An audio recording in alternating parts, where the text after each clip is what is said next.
Hello, and welcome to the Rules of the Game podcast, where it is my job to discuss democratic institutions.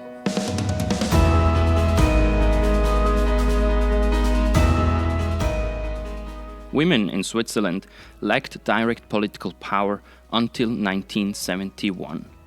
Up until then, women didn't have the right to vote and the right to be elected, despite efforts to introduce women's suffrage that had started already 100 years earlier, in the second half of the 19th century.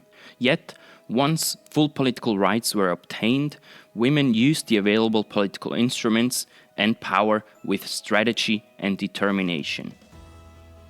With Marlène Gerber, I discussed the evolution of women's political power in Switzerland. She outlines the milestones on this long journey to political equality. One question is why it took Switzerland so long to introduce women's suffrage compared to many other countries.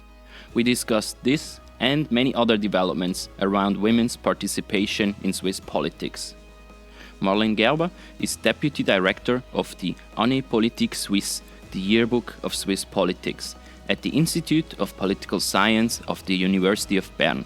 She finished her PhD thesis on the potential for deliberation among EU citizens in 2013, based on a project funded by the Swiss National Science Foundation. I am your host, Stefan Kiburz, and this is the 20th episode of the Rules of the Game podcast. I am a political economist with a PhD in economics from the University of Bern in Switzerland, and I previously held positions at the London School of Economics and Political Science and the Centre for Global Development. You find a full transcript of the conversation on my website, rulesofthegame.blog. I would like to receive your feedback, so just send me an email to stefan.kiburz@gmail.com. And please leave a review on your preferred platform and share this episode with friends and colleagues. Now, please enjoy this wide-ranging conversation with Marlène Gerber.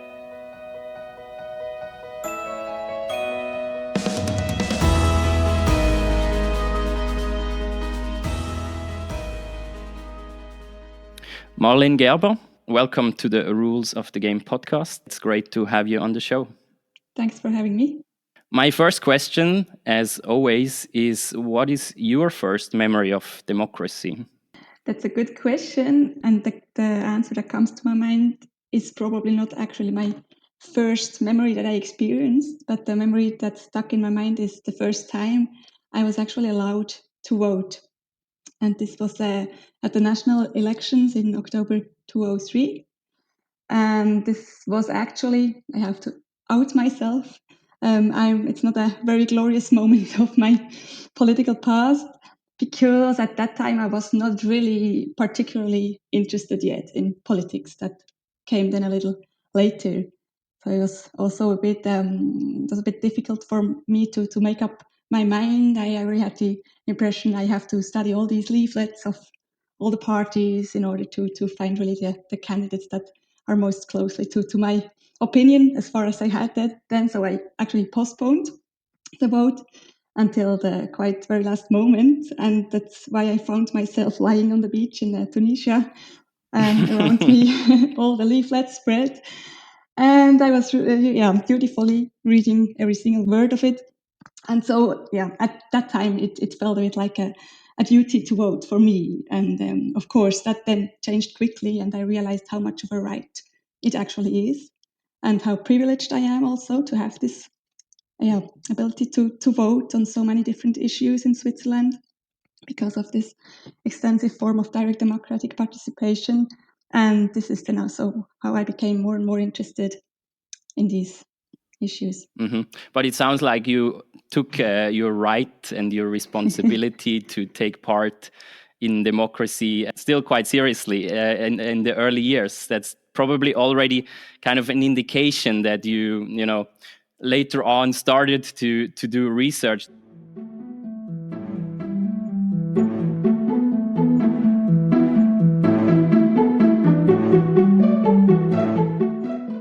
Today, we want to talk about the introduction of women's suffrage in Switzerland and more generally also about the evolution of women's political power in Switzerland. And also my personal relationship to that is that my mother actually, when she turned 20, didn't yet have the right to vote and the right to be elected. And that was quite a frustration for her, even though she got it like very soon after, like a year after. That was 1971 when women's suffrage was approved through also a public vote. And we want to discuss this today in this episode, because in the development of the Swiss democracy, it was really an important and very important moment. It led to obviously the inclusion of almost half of the population in the democracy. And we could even discuss whether we can call Switzerland a democracy before that, right? So Right, it was yeah. really restricted to the male population. So what do you see as the main events regarding the introduction of women's suffrage in Switzerland? Yeah, of course, there are several. You just mentioned now the event that finally led to the introduction of female suffrage in 1971. And before, there are also many interesting instances. So, yeah, it sounds like the fight in Switzerland maybe started late, but this is not the case. So there was already before the 20th centuries, women movements formed in order to demand that right in Switzerland also. And right after the World War I, there were also two parliamentarians who submitted proposals demanding to introduce women's suffrage. However, the parliament passed them only in a less binding form as a postulate, and the Federal Council actually never reacted to them by presenting a proposal or similar. So this is maybe one of the events where you can see that, there were demands early on, but they were not really taken up by politicians. There are other events then a lot later on. In 1957, there was a vote on extending the civil defense obligation to women. So women were concerned with this voting proposal, but couldn't actually give their opinion about it. So that, just to clarify for the audience, men in Switzerland have to do a military service, so it's an obligation to do the military service. And this was a discussion to kind of extend a service, more a civil service to women also, right? Exactly. As a consequence of the Cold War, I think. Is that right? Yes, so this was really also the obligation, the duty for women to introduce then, for civil defense. Mm-hmm. And then the argument was really, okay, there's a more responsibility or this obligation for women to do the service, but they can't even vote, right? That was really of the trigger that reignited the discussion. That's true, exactly. So women said, so why should we have more duties but still no rights? Exactly. And also some municipalities, they saw it a bit that way. So they said, okay, women, they are strongly affected by this reform, so let them have a vote on it. And they actually allowed women to vote. They presented two separate ballot boxes because they maybe already knew that there will be the government that will intervene. But still, they, as a sign of including women in politics, they allowed it to them to go to the polls. And the argument why they did that was that they just interpreted the constitution a little different. So their argument went that while with the designation of Schweizer, so the male form of Swiss citizen, in other parts of the constitution, women or Swiss women were also included. So why shouldn't this be the case in the paragraph on the voting right? This was the argument. And so that's how they legitimized this decision. Of course, the canton and the Federal Council later on annulled the women's votes, but this again raised the discussion on the introduction of women's suffrage. And it also shows that there were attempts in Switzerland to introduce women's suffrage by circumventing a direct democratic vote on it, because there was this fear that this will not be accepted by the male citizens. Also, the circumvention there was that they tried was to just reinterpret the constitution instead of changing the constitution. Exactly, because changing the constitution would mean that there is mandatory referenda, so that male Swiss citizen would needed to vote on it, and that the majority of cantons need to approve it. Yes, and that was also the really high hurdle in Switzerland, right? While in other countries, usually the parliament decided on women's suffrage, in Switzerland, the male population had to approve it. And since also Switzerland is in fact a very conservative country in many ways, this was a high hurdle, and that's why they tried to go around it. Yes, that's right. Exactly. Yeah. Mm-hmm. So that was in 1957 with this Swiss municipality that allowed their women to actually vote. And then only 2 years later, there was actually the first popular vote. Yeah, this is actually also connected to this proposal on civil defense obligation, because this put pressure on the Federal Council to present the proposal for the introduction of women's suffrage. So this was the context. That's how this happened. But there is also the suspicion that the parliament only waved the bill through because it was fairly certain that it wouldn't find a majority among the male voting population. Then, because with the exception of the Social Democrats who recommended to vote yes, the other major parties decided either not to give a voting recommendation, or in the case of the Swiss People's Party, they rejected it. So, and this then also proved to be right at the vote. Actually, only 1 in 3 Swiss men and 3 French cantons voted yes, and the rest, refused it. And then later on, the rejection at the ballot was actually used to legitimize that Switzerland still refrains from introducing women's suffrage. This also shows that direct democracy can exert a braking effect, so to say, on certain innovations. Mm-hmm. So the decision by the male population was used to re-emphasize that no, Switzerland doesn't need women's suffrage, right? And you often hear this after public votes that this is kind of almost a definite decision that now we have seen what's the result and we're not going to argue around it anymore. But then at the cantonal level, there were new attempts, right, to introduce women's suffrage, and the first one was Canton of Vaud, who approved women's suffrage in 1959. And then some other cantons followed. And that was also, again, the federal structure of Switzerland that was quite important in bringing about these changes at the lower level, and also that people could see how it is implemented, etc., right?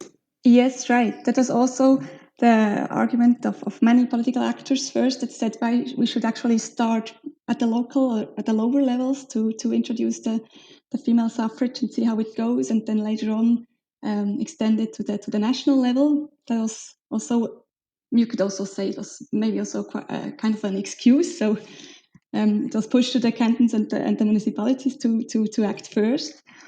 On the other hand, you can also say probably the cantons also have waited for a sign from the national level in order to become active.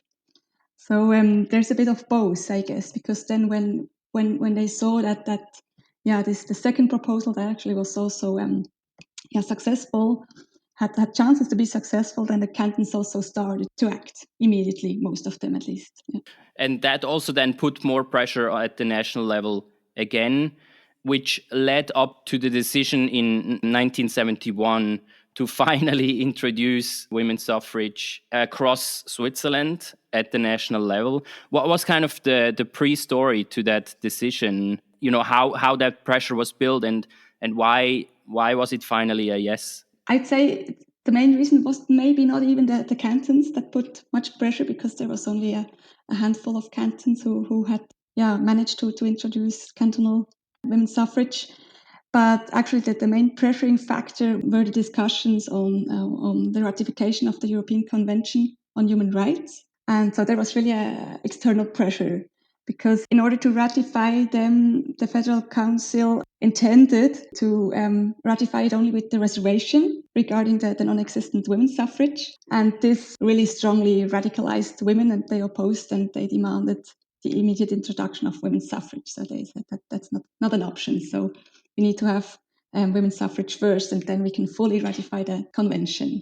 So this was actually the event, I'd say, that really changed a lot. It was then also impressive how many people went to the streets, and so there was a lot of civil pressure then also around because of this discussion regarding the European Convention on Human Rights. And then also maybe time changed. So the economic integration of women was further developed. There was a general change going on between generations that might also have helped that then in the end it got accepted. So at least 2 out of 3 men this time said yes. That might have been the reasons. So it was 1/3 of men who changed. I mean, these were obviously not the same men, or only partly. But it doubled, But the acceptation rate doubled. So it was approved by around 65 or 66% of I think men. so, yeah. Mm-hmm. Exactly. Yeah, just to recap, also going back again, I mean, the pressures were, or the discussions were there very early on, already in the 19th century. So it was already in 1868. And in Zurich, for example, there was pressure to change the constitution of Zurich because of the federal structure. That was essentially a possibility to introduce women's suffrage. And then women's associations were really strong, right, in pushing for that. But it just because the hurdle of approval by the male population was quite high, it took so long. And two institutions that maybe have influenced that, which is not an excuse but may explain why it took so long, was on the one side direct democracy, as we said, because a lot of power was already nested within the male population in that sense. So the political power was already quite distributed across the population. And then the second one was proportional representation that was introduced in 1919, which was again a big step in including political parties, political groups in the political decision-making process. So this inclusion of these groups and these really powerful tools, they might have slowed the whole process down. And obviously then, as I said already, that the male population had to approve it. This was really unique, right, in an international comparison. Yes, quite. I think there was one other country like Liechtenstein who voted on women's suffrage, or where the Also men quite voted late. on it. Yeah, even later than Even Switzerland, later. yes. 1984, I think. Yeah, exactly. But so, yeah, Switzerland was a special case, yeah. I would maybe also like to add a third institutional mechanism that is maybe the constellation of the government, or how it was before. And in Switzerland, I mean, the constellation is quite fixed. So we have, since 1959, we have this magic formula who was established that institutionalized the power sharing between the 4 major parties. And this was actually also the point where, for example, the Social Democrats actually entered. From then on, they were constantly in the government with 2 seats. Mm-hmm. Just to quickly explain for the audience that the Swiss Federal Council is constituted of 7 members that form the government. And after that magic formula, as we call it, the 4 major parties were represented in the Federal Council like in a stable composition, essentially. So 3 parties had 2 seats and 1 party had 1 seat, just to give the context, yeah. Exactly. So there was never, for example, the case that the Social Democrats were in the majority or something like that. So the Social Democrats were like the party, at least in Switzerland, but I think also elsewhere, who were most favorable to the introduction of women's suffrage. So they need to have allies in order to actually be able to make a proposal to the parliament. And so this was also a factor where Swiss institutions maybe acted a bit against early introduction of female suffrage. Yeah, we can go to the other 2 factors that you said, because I think they're also, of course, they are very important. Yes, proportional representation, or the inclusion of various groups that came with it. Of course, that might have been also a factor. This is actually also a factor if we look at the Federal Council with broad format that speaks against the introduction of female quotas or something like that, because, as you said, there are 7 members. and the constitution prescribes that it has to be so regional groups have to be appropriately represented and linguistic groups have to be appropriately represented. So there is the argument that there is no more room to include another group also appropriately all the time. So that's the argument that's maybe also linked a bit to this idea of proportional representation. And with regard to direct democracy, I think it even exerted a twofold influence. So the first is what we already discussed before. So the electorate was an additional veto player, and it played its roles as we have seen in the late 50s. And the second factor linked to direct democracy is more a bit the idea of that Switzerland is this special case.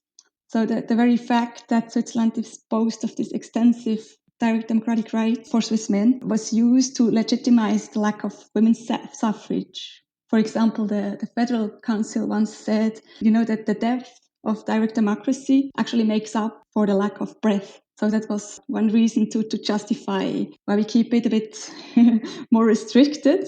And many believe that whether women were in fact interested enough to vote on so many different issues that, looking at their role back then probably did not concern their daily lives, or because they were much more kept in the domestic private lives. So it was really the view that politics was a male game, right? That the men were more interested or whatever, than exactly, women. And that they were in the public life. They actually experienced this, so they were capable of forming these decisions. And there was also the idea that women, they have their domestic duties, or they might neglect them, even their domestic duties, if they also have to get engaged with politics and in complex issues, etc. So that's the very conservative argument. But it was brought up quite often.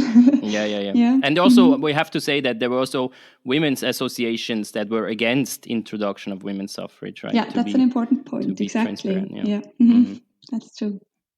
These institutional hurdles, they were really important in the sense that just made it harder to pass this legislation, because if we look at other countries in Europe, for example, or around the world that introduced women's suffrage earlier, it was usually more an elite decision or a political decision in parliament. So often this was actually around World War I, when women were way more involved in actually the whole military mobilization and the social services that they provided. And this was in many countries a reason why the kind of political deal was, okay, we give women the vote almost as a transaction in response to women actually providing a lot of support in production, in social services, in the society during World War I.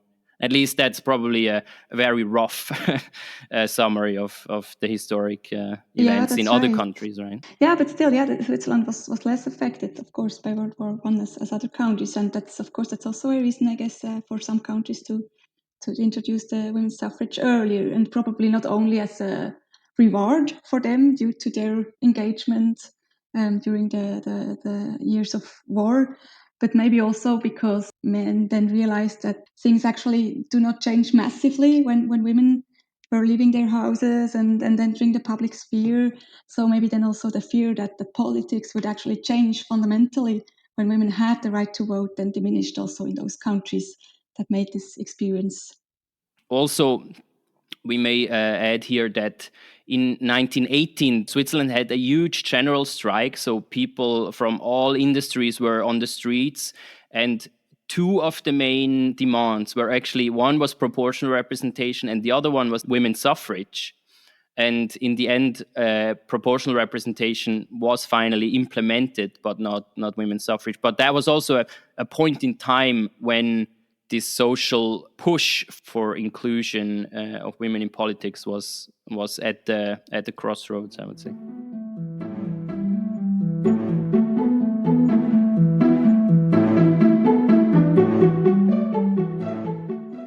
Okay, now I'd like to talk more about the post 1971 period when women actually got the right to vote. They were soon included, obviously, in the elections, in participation. So how did women react to that newly acquired right to participate, to vote, and to be elected? You see that when women were allowed to vote, it seems like then a lot of energy became free for fighting for other gender equality issues. So, and then popular initiatives were launched in the early 70s with quite radical demands for that time, actually. So, for example, they demanded a paternal leave for 9 months, which is something we are still far away from it right now. Or there was the demand raised for legalizing abortion. And of course, they were not directly adopted, but still, from this point on, when women had the right to vote, and the debate at least could be launched about these issues. Before, you can really rarely see that such issues have been part of parliamentary discussions. So here you can really see a difference that when women entered the political sphere, these issues were also then on the table. And you say these debates were mainly launched through direct democracy rather than through parliament, or was it both? Both. You can also see, looking at the parliamentary discussion, that women started to launch motions and postulates for these issues. So it was, I'd say it was both. But I think it's interesting how much pressure these direct democratic initiatives could actually exert already back then on politics. So there was not this direct influence because the proposals, they were really heavily rejected at the ballot then. The population in Switzerland was still at that time rather conservative in their worldviews toward the role models. But it helped to put pressure on parliamentary work. So there were counter proposals, razor proposals were taken up partially, which actually in the end had an influence also. So this is very interesting, I think. And how did women's representation in parliament, how did that develop?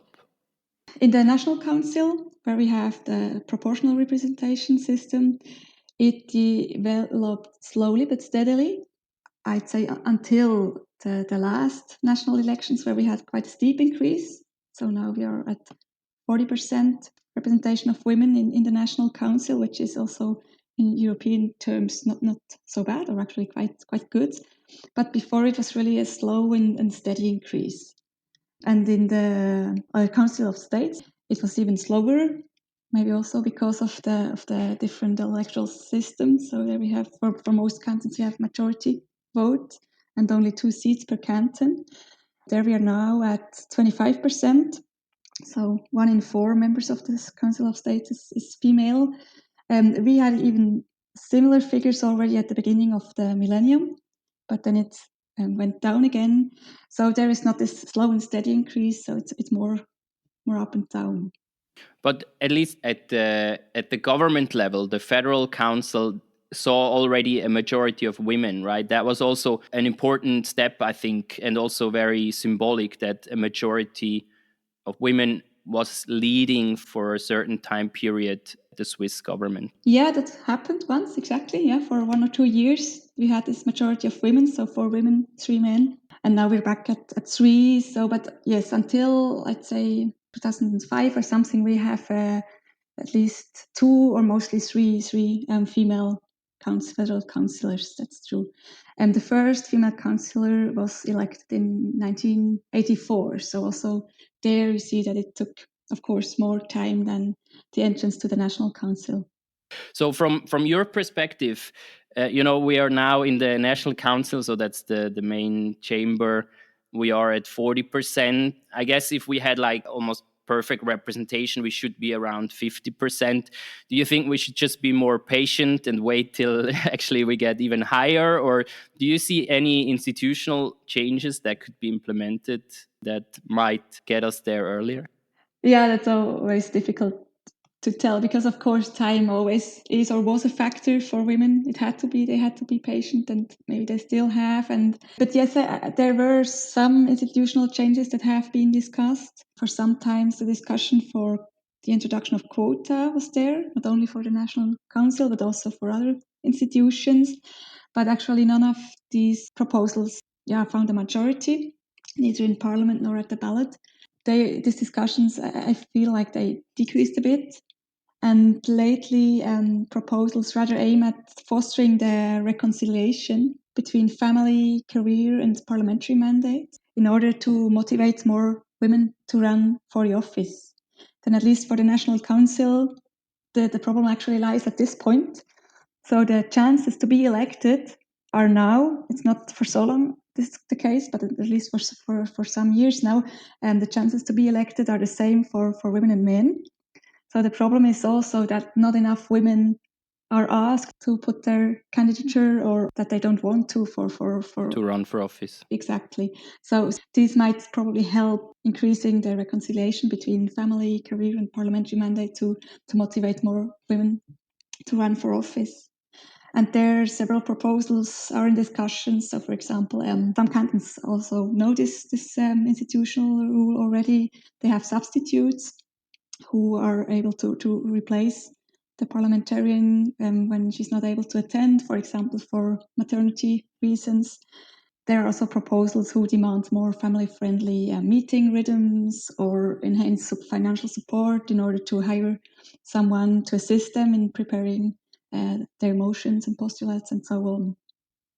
And also, I remember, like in the last election, 2019, there was a big push of Women's Association to put women higher on the lists of the parties, and just for more women to actually run for office. And I think this was quite effective, actually. Exactly. Yeah, you can really see this in numbers. That's why we are now at 40%. So before it was really a steady and slow increase. And I think also that the women's strike and then all this discussion and the women's organization, that really helped in pushing female candidatures.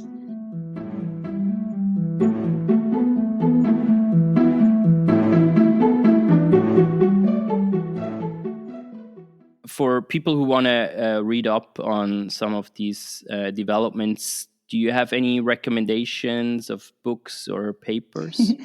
There's so many.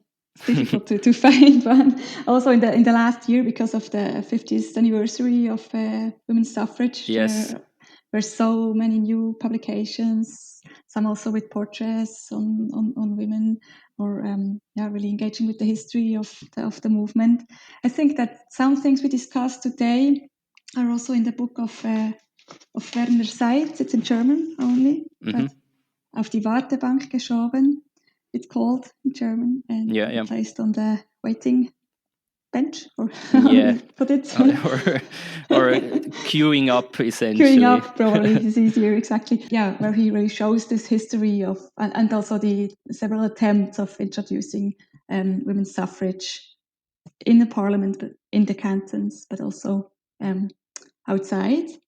But actually, the book that stuck in my mind, it's not a political science book, but I think it really shows quite nicely the different worlds that Switzerland combines. So that's one that's written by the historian Wilfred Meichtri, and it's called Verliebte Feinde, so enemies in love. And it sounds like a love story, but it's of course it's far more than that, because it includes the intertwined biographies of two people that were very important in Switzerland for the fight for women's suffrage and equality between the sexes. One is the very progressive and urban woman Iris von Roten, who published slightly before the first vote on female suffrage for Swiss Standard a quite radical analysis on the situation of women. Yeah, where she demanded full gender equality and sexual self-determination and so on. And there is her husband, Peter von Roten.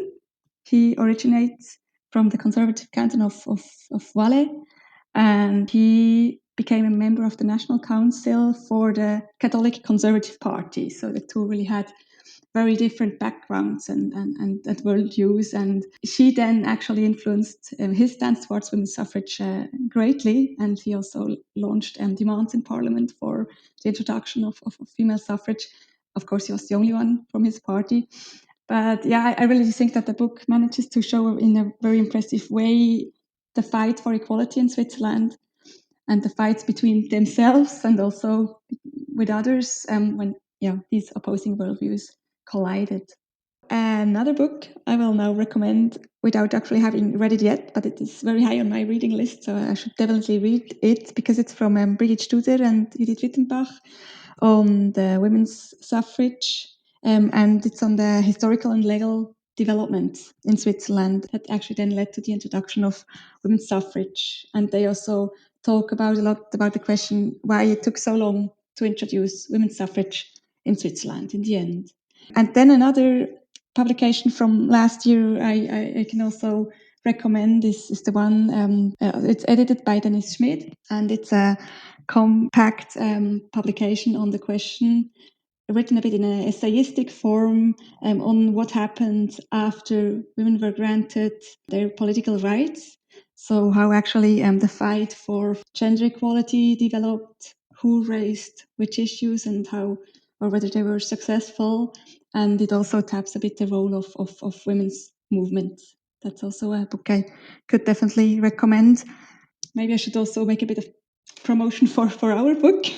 Yes, of course. I have a publication with a colleague of mine that also came out last year, and it also looks at what happens afterwards. So after women were granted the right to vote, we looked at a lot of parliamentary discussions on several topics, social security discussions, or legalizing abortion, how women are integrated in the economic life and so on, but very closely looks at the parliamentarian discussions that also taps the success of these issues.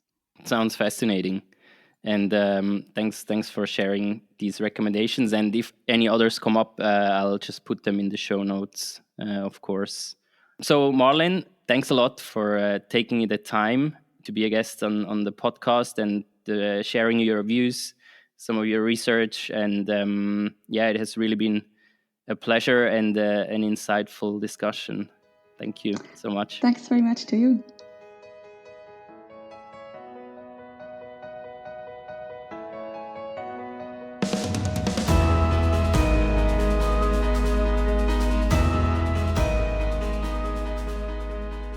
Thanks for listening to this episode. Feel free to reach out to me with suggestions for guests I could invite on the show or any other feedback at stefan.keywords@gmail.com. That's STEPHAN.KYBURZ@gmail.com. Thank you and take care.